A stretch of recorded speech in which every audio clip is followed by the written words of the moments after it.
मैं पहले भी आपसे कह चुका हूं, अब भी कहूंगा, दिव्य चेतना ही कथा सुनती है, आपको तो माध्यम बनाया जाता है। दिव्य दिव्य भाव, दिव्य दिव्य चेतनाएं ऐसी हैं, ये भगवत भक्त कहीं जाते थोड़ी हैं, ये यहीं विचरण करते रहते हैं और उन्हीं के सुख के लिए कथाएं होती हैं। अब श्री हनुमान जी महाराज के लिए कहा जाता है, यत्र यत्र रघुनाथ कीर्तनम तत्र तत्र कृतमस्तकांजलिम बाष्पवारी परिपूर्ण लोचनम मारुतिम नमत राक्षसांतकम। हनुमान जी महाराज कभी साकेत नहीं जाते, हनुमान जी महाराज कभी वैकुंठ गोलोक धाम कभी जाते ही नहीं वो सदा पृथ्वी पर ही रहते हैं। क्यों? हनुमान जी कहते हैं, बोले भैया वहां पे कथा सुनवे को नहीं मिलेगी, यहीं मिलती है बस। प्रभु चरित्र सुनवे को रसिया, राम लखन सीता मन बसिया। हनुमान जी को सबसे ज्यादा प्रिय है ठाकुर जी की कथा, और वो कथा केवल यही होती है। अब हनुमान जी को कथा कैसे सुनाई दे? उन्हीं वही नियोजन बनवाते हैं, वही निमित्त बनवाते हैं, वही किसी परिवार के हृदय में जाकर के प्रेरणा प्रकट करवाते हैं, भाई हमको कथा करानी है। और फिर ये सब योजना बनती है, आदि आदि। लाभ देखने में तो हजारों को मिलता है, लेकिन मुख्य रूप से इसके आयोजक और नियोजन करता श्री हनुमान जी हैं।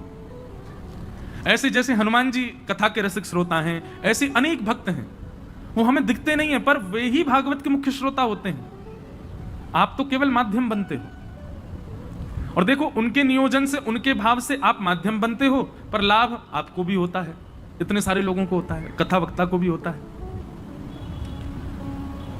तो भगवत ठाकुर जी की बड़ी कृपा श्री राधा कृष्ण मंदिर के 6वें पाटोत्सव के उपलक्ष्य में एवं स्वर्गीय फूलचंद जी अग्रवाल एवं रामकली बाई जी, उनके आशीष से, और इस कथा के जो यजमान, बताओ हम कैसे ब्यास हैं, 7 दिन हो गए हमने यजमान जी का नाम ही नहीं बोला।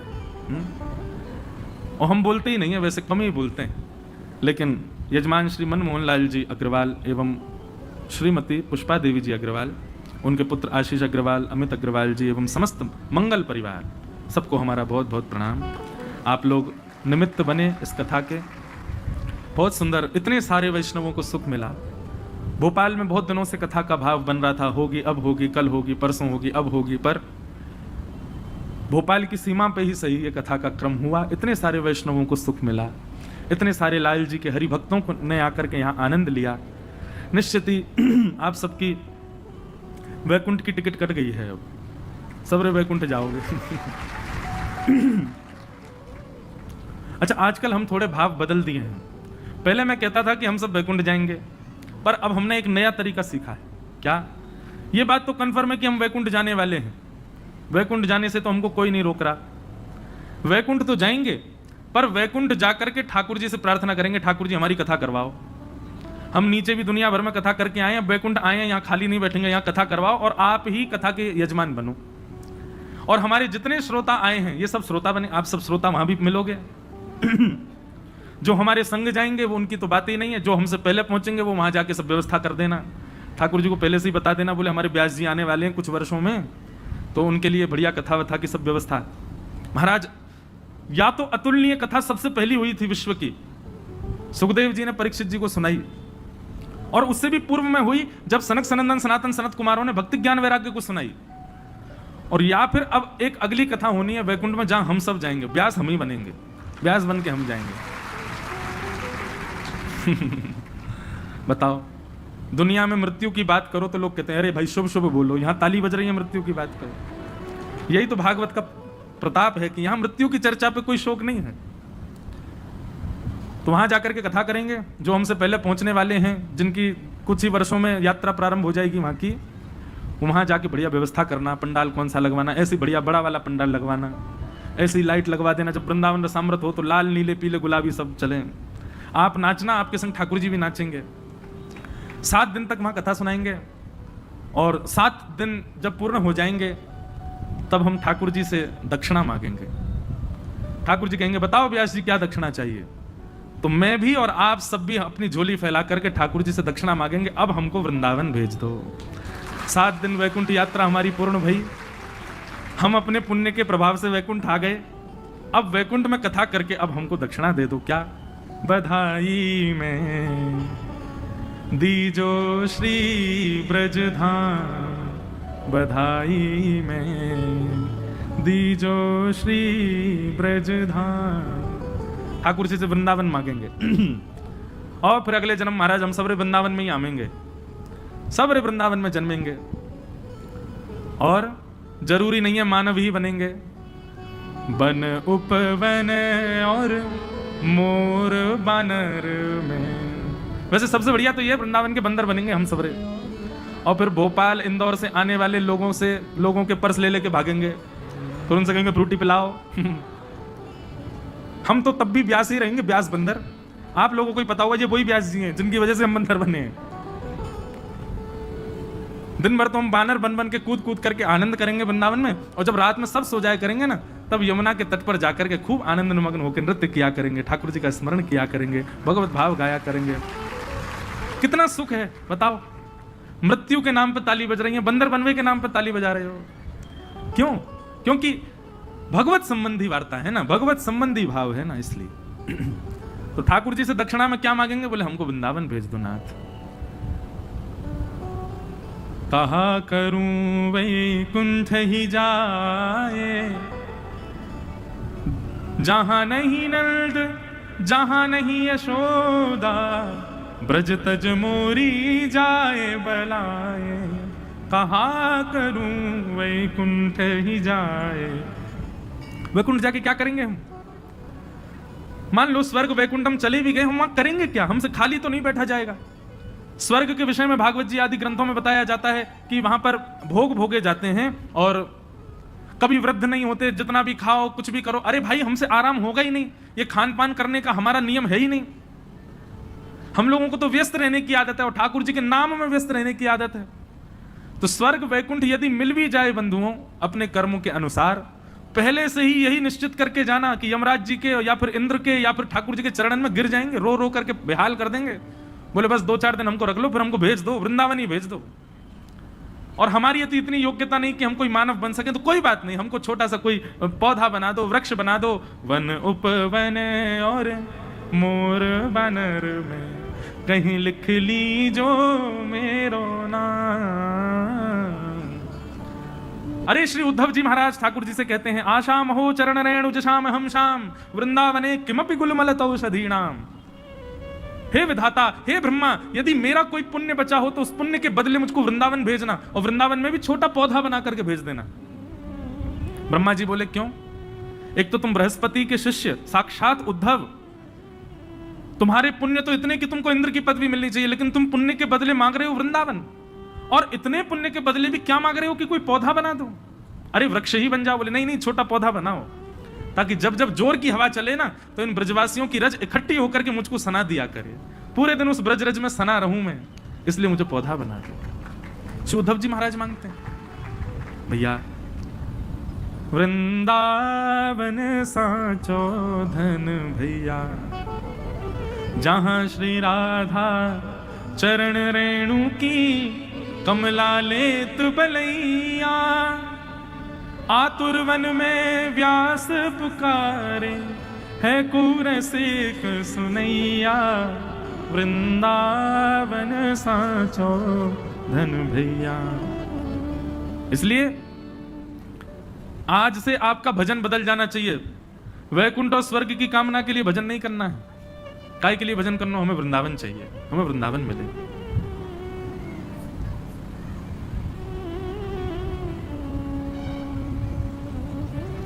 हरि हम कब होंगे ब्रजवासी, ठाकुर नंद किशोर हमारे, ठकुरानी राधासी। देखो ये मैं याकू गाऊं मुंह पे, तो मैं तो हुई ब्रजवासी। आप लोग गाओ गाओ।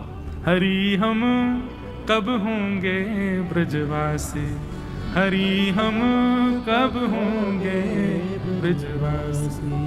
कहा करोगे ब्रजवासी है कि? बोले ठाकुर नंद किशोर हमारे, ठाकुर नंद किशोर हमारे, ठकुरानी राधासी, ठकुरानी राधासी। हरि हम कब होंगे ब्रजवासी, हरि हम कब होंगे ब्रजवासी। वैसे ही वृंदावन में इतनी भीड़ है गई है, अभी बिहारी जी सुन रहे होंगे कथा तो यूं कह रहे होंगे, दारी के यहाँ जगह ना है तो सबन ने ब्रज ही लिया, सबन को भोपाल छुड़वा दे, इंदौर छुड़वा दे, मेरो बस चले ना मैं सबन को वृंदावन ही ले चलूं। सब वृंदावन में रहें, आनंद का कच्छू नहीं करें, दिन रात केवल ठाकुर जी के दर्शन करो, तांडू दुपट्टा खाओ पियो सो जाओ। वृंदावन में माला फेरनो भजन नहीं है, वृंदावन में तप को कोई विधान नहीं है, वृंदावन में यज्ञ के कोई विधान नहीं है। वृंदावन में तप यज्ञ जप सब क्या है? बोले सुबह शाम भोजन करो, राधा रमण राधा वल्लभ बिहारी जी के दर्शन करो सो जाओ, यही भजन है वृंदावन में। सो वही भजन है सही में। वृंदावन में तो पड़े रहो कुंजन के कोने, श्याम राधिका गाऊं, किशोरी तेरे चरणन की रज पाऊं। वृंदावन में पड़े रहनो ही भजन है, वृंदावन में कछु मत करो। इसलिए भैया ये कथा सुननो, सेवा करनो, ये सबको एक ही हमको फल चाहिए कि हमें वृंदावन चाहिए, हमें ब्रजवास चाहिए। आपको पता है वृंदावन केवल मानव नहीं रहते हैं, वृंदावन में प्रकट होने वाले पुष्प जो है ना, उन्होंने भी तप किया है। वृंदावन में प्रकट होने वाले फलों ने भी तप किया है। वृंदावन में उत्पन्न होने वाले छोटे छोटे कूकर सूकर जीवों ने भी तप किया है। वृंदावन शतक में कहते हैं यत्र प्रविष्टो सकलोपि जंतु आनंद सच्चित घनताम उपैति। और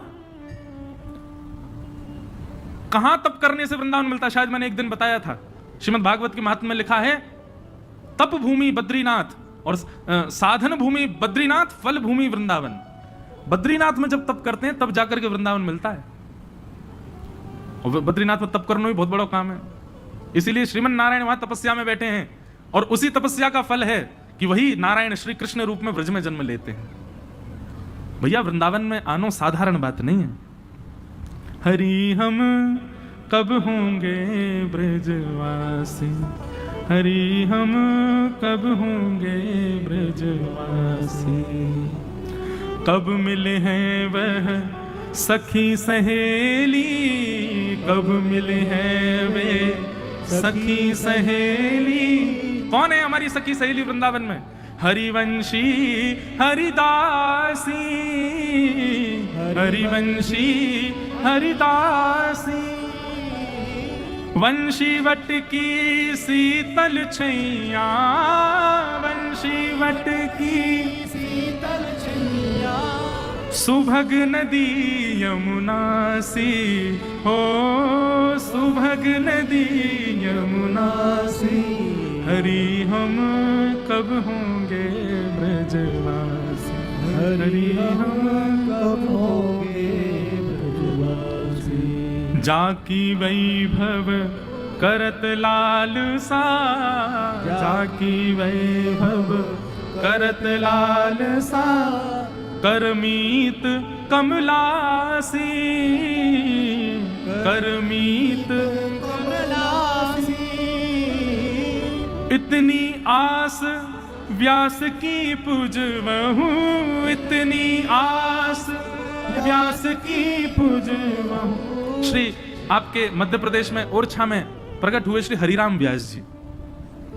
ओरछा के राजा मधुकर शाह के गुरुदेव थे वे हरिराम व्यास जी, उनका ये पद है, इसलिए उनके पद में व्यास शब्द आता है।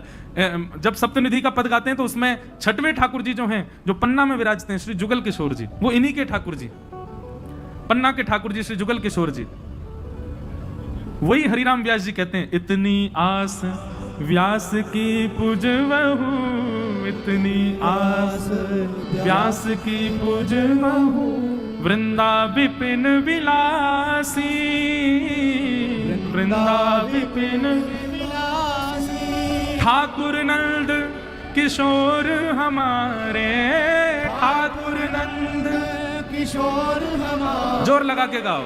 ठकुरानी राधासी, हाँ ठकुरानी राधासी, हरि हम कब होंगे ब्रजवासी, हरि हम कब होंगे ब्रजवासी। ऐसे श्री हरिराम व्यास जी, वे एक बात बताएं, वैसे वृंदावन को सबसे ज्यादा गाया तो मध्य प्रदेश में ही है। हमारे हरिदास परंपरा के अधिकतर जितने भी बड़े बड़े रसिक जन हुए वो सब मध्य प्रदेश, बुंदेलखंड आदि क्षेत्रों में। हरिराम व्यास जी इन्होंने तो सबसे ज्यादा वृंदावन रस को गाया, ये भी मध्य प्रदेश में। तो इस नाते से कह सकते हैं कि मध्य प्रदेश वालों का टिकट जल्दी कटता है ब्रज के लिए। तो ये हमारे ब्रज भजनों शुरू कर दो। और उसके पीछे कारण है ना, ब्रज के सबसे बड़े लालच जिनको है ब्रज का, वो आपके मध्य प्रदेश में ही है ना, महाकाल। ये बैठे भली मध्य प्रदेश में, इनको मन पूरे दिन वृंदावन में ही रहे, ये 24 घंटा वृंदावन में ही रमण करते रहे। और ये बात सत्य है, आप इसको अन्यथा मत लीजिएगा।